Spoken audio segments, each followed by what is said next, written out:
out is you've downloaded what you think is the perfect resource, but actually it turns out that you want an alternative version. Underneath the download now button, it shows you all of the different versions that are available for that particular resource.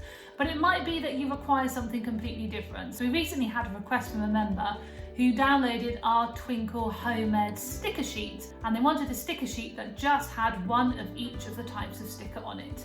If there's something that you think is the perfect resource, but you would like a slightly different version of it, then this is how you request to do it. So the first thing you need to do is just scroll down underneath the resource, and you're looking for the tab that says Make a Request. If you click on that, you'll see Request an Alternative Version.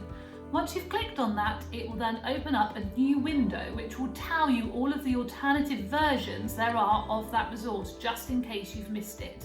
But if you're still sure that you need an alternative version for whatever reason, then you can fill in the information as you can see on the screen and then click Send Request. And then Twinkl Cares can get onto it and share with the relevant person in order to sort that change for you. As you can also see on this window, underneath Request an Alternative Version is Share an Idea.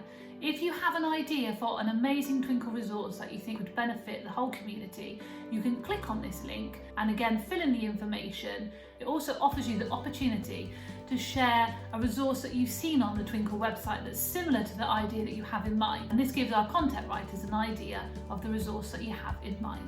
But the best way to have your resource ideas shared is through our Facebook group with our Have Your Say feature. And how you do that is a topic for our next video. In the meantime, head over to the Twinkl website, choose a resource, and have a look and see if you can find how you can request an alternative version and how you can submit a new idea for a new resource. And I'll see you in the next video.